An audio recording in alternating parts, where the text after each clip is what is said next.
sont nombreux les artistes que nous voyons souvent à la télé, en train de chanter, qui arrivent à nous donner de la joie au cœur. Mais on les connaît peu, on les connaît juste à la télé. Pour connaître donc ces artistes, nous avons initié donc un espace. Cet espace va leur permettre désormais de nous parler de leur vie. On va connaître le côté jardin de ces artistes. Ce sera donc sans tabou. Eh bien, quand je dis sans tabou, c'est sans tabou, parce qu'on posera souvent des questions gênantes. Mesdames et messieurs, bonsoir, et bienvenue à Connais-tu ta star?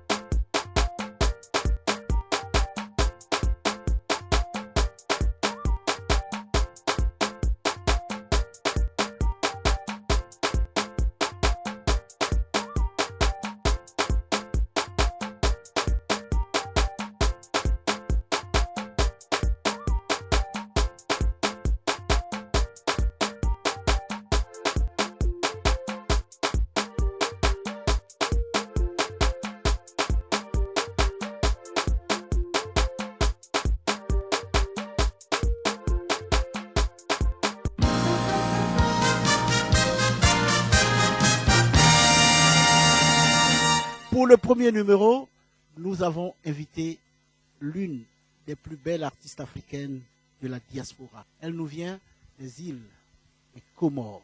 Son nom, Moana Azuna Comores. Ça veut dire, qui veut dire l'enfant des Comores. Azuna Moana Comores. Pour bien comprendre, Voilà. Azuna c'est l'enfant. C'est l'enfant des Comores. C'est le nom à l'état civil ou c'est... Non, c'est mon nom d'artiste. Parce que vous avez commencé votre carrière où exactement? Je l'ai commencé ici, sachant que depuis les Comores, je chante dans les mariages, à la maison, un peu partout comme on les fait dans nos pays respectifs.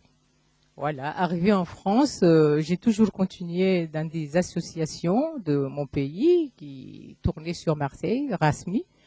Paris, Lyon, enfin un peu partout, et des mariages pour des amis. J'ai toujours chanté. Depuis quel âge vous chantez?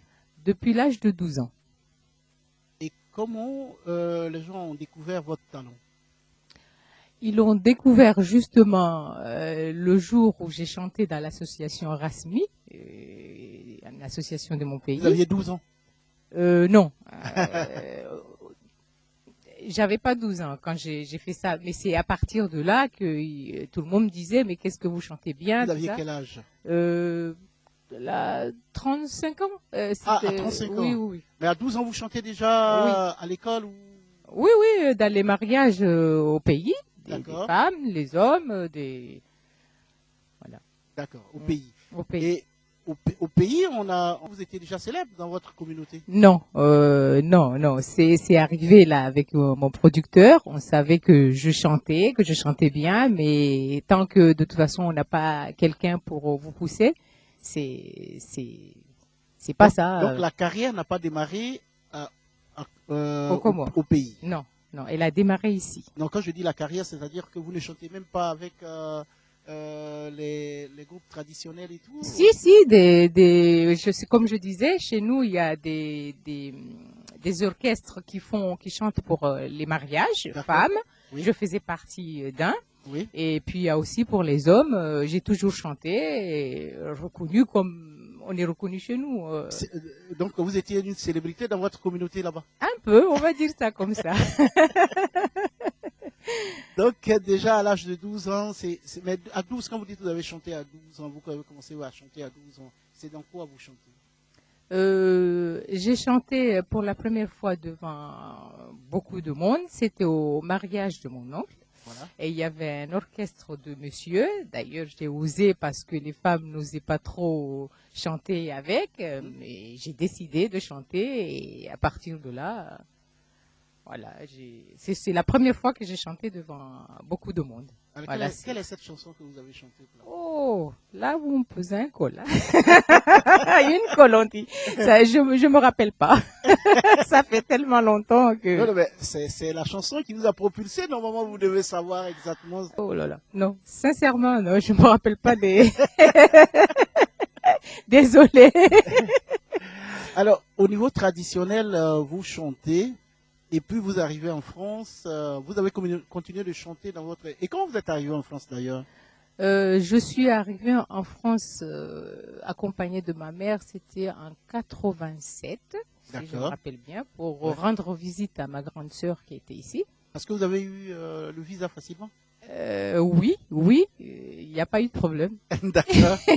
Au fait, j'avais pas besoin de visa parce que vous êtes française voilà, dessous. c'est ça. Ok, d'accord.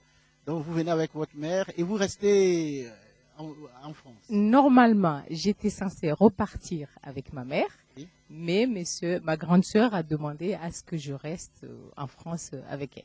Donc quand vous restez en France, vous faites quoi d'abord? J'ai suivi des études de coiffure. De coiffure, oui. Et c'est ça qui fait que vous êtes... vous soignez votre image, peut-être parce que je me débrouille, oui. Et après, ça m'a pas plu. J'ai changé. Après, j'ai connu mon mari. J'ai arrêté mon travail pour élever ma fille. Et voilà. Ah, vous avez combien d'enfants? J'ai une seule, une grande fille de 17 ans. Ouais, d'accord. Est-ce que vous pouvez nous parler un peu de votre enfance? Ben, mon enfance, je pense que justement, Elle était belle. Elle était belle. Non. Ma mère était quelqu'un d'adorable. C'est une mère poule. Oui, et puis elle aimait bien aussi danser, surtout. Elle nous faisait danser à la maison. Les week-ends, c'était danser à la maison, c'était la fête. Ça a toujours été comme ça. C'est peut-être pour ça que j'adore chanter et danser. D'accord. Et comment vous arrivez à rencontrer votre producteur? Mon producteur, je faisais des chansons de mariage, d'anniversaire pour mes neveux, nièces, des amis. Du coup, quand je faisais ça, j'avais un ami, je lui ai demandé que je voulais enregistrer des chansons dans un studio. Et il m'a amené chez mon producteur pour faire mes chansons. Et à partir... Vous aviez l'intention vous-même de vous produire? En allant au studio, vous vouliez vous produire au début? Oui, c'est ça. J'allais pour faire les chansons. Et à partir de là, dès que j'avais une chanson de fête que je voulais enregistrer, j'allais chez lui. Et on a gardé une amitié.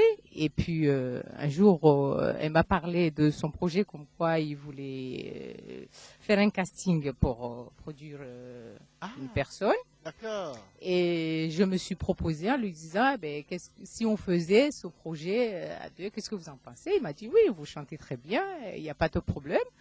Je veux bien, mais attention, c'est du travail, c'est du boulot. On n'a pas un moment à soi. Si votre mari est d'accord, il n'y a pas de problème. Mari, d'accord. C'est votre carrière, il savait que vous chantez. Oui, justement, mon mari, quand je lui en ai parlé, il n'a pas fait de problème parce qu'il a su que j'ai toujours aimé chanter. Il est français? Oui, il est français. Ah, oui. Il est blanc? Oui, c'est ça. Du coup, mon producteur est venu, ils ont discuté et il lui a dit qu'il n'y avait pas de problème parce qu'il sait que je serais malheureuse si je faisais pas ça. Vous fait plaisir, il a décidé de vous laisser faire votre chanter. Sachant que lui aussi, il est passionné, c'est pas son travail, mais il est passionné de musique, mais il fait du hard rock. C'est pas la même chose. C'est un artiste à ses temps perdu. Voilà, c'est ça. D'accord. Ok. Vous rencontrez votre producteur et puis, vous êtes en studio, vous rencontrez votre producteur. Après, il vous dit quoi? De changer de style, de faire quoi? De style de musique?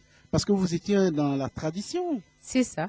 La musique traditionnelle congolienne. Traditionnelle, mais quand il m'a montré son projet, en plus c'est super parce qu'il n'y avait pas que du traditionnel, mais on faisait un peu de tout. Il y avait du zouk, il y avait du rumba, il y avait soukous, et en même temps les musiques traditionnelles. Comment vous arrivez à chanter comme une Congolaise? Je pense que dans la culture musicale. En fait, j'ai toujours écouté de tout. En fait, j'écoutais du zouk, j'adore. J'ai écouté beaucoup de musique congolais aussi. Et bien sûr, quand on écoute ces musiques-là, on les chante, on les marmonne, et puis bon, ben je pense que c'est un don, c'est naturel. Je peux pas. Qui a écrit vos chansons? Parce que vous en avez, c'est votre premier album. C'est combien de titres? 10 titres. Alors, 10 titres, mais on entend musique congolaise. Alors, vous, qui a composé les chansons? C'est vous? C'est moi et mon producteur. Ah, vous avez composé les chansons ensemble? Oui, la musique, oui. Mais vous chantez pas, c'est pas du lingala. Non, mais ça arrivera. Je pense qu'un jour. Dans quelle langue vous chantez? En comorien et en français. Il y en a qui sont en français et il y en a qui sont en comorien. D'accord. Ok, c'est super ça. Oui. Alors, enfin, de toutes vos chansons, quelle est celle que vous aimez? Oh, je les aime tous autant, mais je vais dire peut-être Mpenzi et Rival. Mpenzi, ça veut dire quoi exactement? Mpenzi, ça veut dire chérie.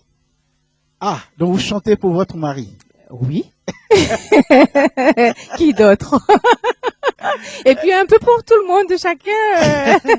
Et Rival, c'est pour qui? Pour lui aussi. Ah d'accord, Rival, c'est parce que vous aviez une rivale ou pas? Parce que oui, on a une rivale. Je sais pas si j'en ai une, mais je sais que nous, en tant que femmes, on n'aime pas trop qu'on tourne autour du mari, en fait, de nos hommes. D'accord. Et sachant que Rival dit, je ne veux pas d'une rivale dans ma vie, cesse de faire le coq de cette basse-cour, sinon je vais montrer mes griffes de lion. Ça c'est vraiment à votre mari que vous vous adressez. Voilà. Il est mis en garde. Attention, oui. Alors, cette question que je vais vous poser va introduire la deuxième partie de notre émission. Ce sont des questions gênantes. Vous avez 2 jokers. Si vous finissez d'utiliser vos jokers, vous répondez à toutes les autres questions. Aïe, aïe, aïe, aïe, aïe. Bien, bien. J'ai droit à 2 jokers. Alors. 2 jokers. Donc si vous les utilisez rapidement. Oui, c'est fini pour moi. D'accord. On est prête? Ok. Allez, on va introduire donc notre présentatrice maison. Aurélie. Ok. Bonsoir Saint-Lamour. Bonsoir Anjouna. Bonsoir Aurélie. Alors, donc, je suis là pour vous poser 5 questions gênantes. Oui. Comme il vous l'a dit Saint-Lamour, elles sont très, très, très gênantes. Est-ce que vous êtes prête? Je suis prête, j'ai pas le choix. D'accord. Allez, on y va. Alors, ce que je sache, apparemment, vous êtes mariée. Oui. Ok, d'accord. Vous êtes mariée, vous n'êtes pas une femme libre, non? Mariée. Mariée. Légalement. Mariée de chez mariée, légalement. Légalement, ok. D'accord.